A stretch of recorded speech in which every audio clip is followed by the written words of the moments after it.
Supercross finals at the LA Coliseum. The gates down. The first wave you can see on the right hand, the second wave on the left, and Jeff Ward streaks to the start. He's got the whole shot right off the bat. Uh-oh, a little contact up on top. That looks like Ron Lachine, who went off the track and is in the infield right now. Talk about a serious blow.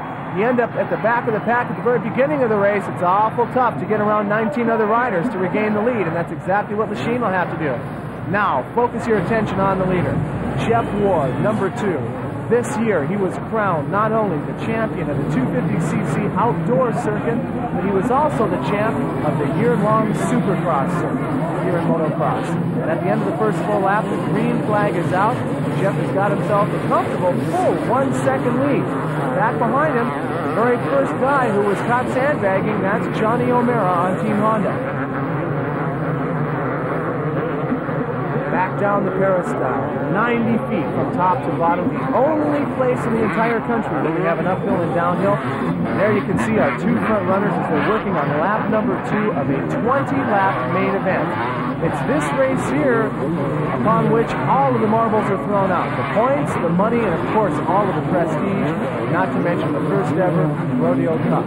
By having all of the top finishers in the qualifiers start in the second wave. Whoa! Down on the track, that's Ricky Johnson. Ricky is not the rider crumpled up in the middle of the track. He's over on the side trying to get his Yamaha going again. The down riders, you can see, receiving immediate medical attention, but Ricky is now at a severe disadvantage in the race. Back to your leader, Jeff Ward and Johnny O'Mara. We started to say a few moments ago, the winners of the earlier races were supposed to start in the second wave. They figured that would be the fastest group of riders. As you saw, though, with the sandbagging that went on, the riders played a lot fox, the promoters, and turned it around on him. And look who's in front of Wardy right now, number 5, Ricky Johnson. Now, Ricky, remember, went down earlier. We saw that on camera. Now finds himself in a position where he's about to be lapped. Complete surprise.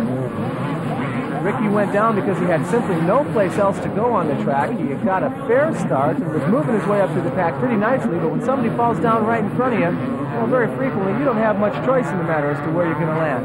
So there's RJ, number 5 on the Yamaha. Again, he's a lap down. He's not in the lead. Number 2, Jeff Ward, now has got to put all of his concentration towards figuring out a safe way behind Ricky. It's going to be interesting to see here whether or not RJ is going to carry any kind of grudge against Jeff Ward.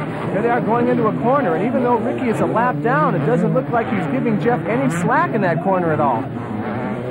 Now finally he moves towards the outside, and I think Ricky decided, yes, I really don't want to make a big issue of this. Let's not get in any kind of trouble and just keep everybody safe.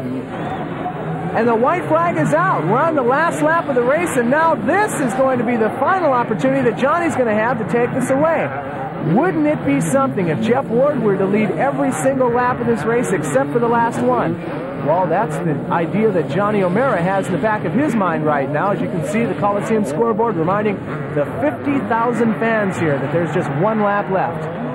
Team Kawasaki, they've stuck with Jeff Ward through thick and thin, and this year, of course, winning the 250 National Championship and the Supercross Champion. And now, Johnny O'Mara, number 3, really putting the gas on like he has not all race long.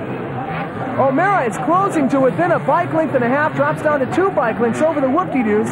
Here in the rocker section will probably be O'Mara's best chance, as riders have the opportunity for 2 different lines here. No, instead, O'Mara plays it safe and follows the same line. That means it's going to be the last corner. That'll be his last chance. Johnny O, he's a little too far outside to have a good shot at it, and sure enough, it's not going to happen. Jeff Ward takes the checkered flag and the win. However, the series win for the Rodeo Cup will go to number 24, Jimmy Hawley. Jeff Ward, the winner of the main event here tonight at the Los Angeles Coliseum, but all the marbles in the Rodeo Cup will go to this man right here. He was the runner-up in Sweden, the winner in Spain, 5th overall tonight. However, he beat John Vandenberg.